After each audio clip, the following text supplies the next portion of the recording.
Cinderella Fairy Tale Part 2 The Big Party. A fine carriage arrived to pick them up. The stepmother and stepsisters hopped inside. "Goodbye," called Cinderella. "Have a good time." But the stepmother and stepsisters did not turn to respond. The carriage door shut and off they were, in a cloud of dust. "Ah!" groaned Cinderella as the carriage clip-clopped down the cobblestone street.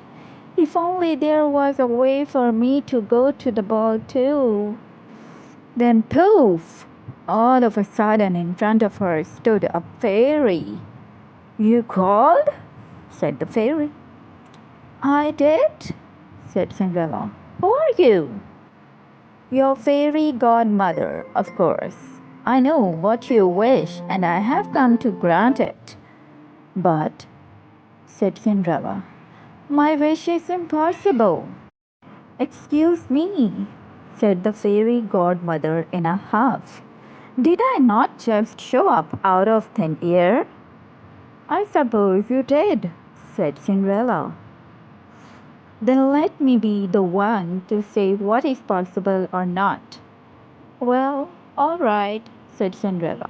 She looked down at her dirty clothes. "But look at me. I cannot go to the ball." "You do look a bit of a mess, child," said the fairy godmother gently. "Even if I had something nice to wear," said the girl, "I would have no way to get there." "Dear me, all of that is possible," said the fairy. She tapped her wand on Cinderella's head. At once, Cinderella was perfectly clean. What's more, she was dressed in a beautiful blue gown.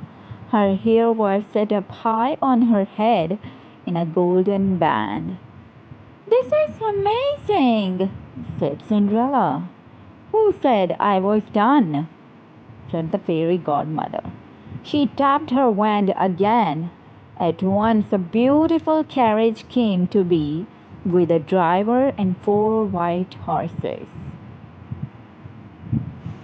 "Am I dreaming?"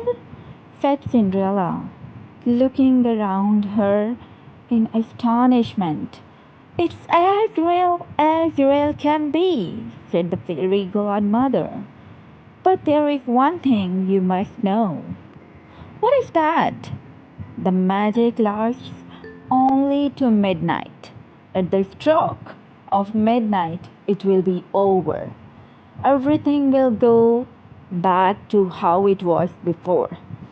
"Then I must be sure to leave the ball before midnight," said Cinderella. "Smart cookie," said the fairy godmother. She stepped back. "My work here is done." In a puff of smoke, the fairy godmother was gone. Cinderella looked around. Did that even happen? But there she was in a fine gown with a golden band in her hair. And there were her driver and 4 horses.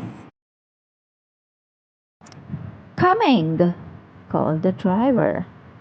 "I suppose it did," said Cinderella. She stepped into the carriage and they were off.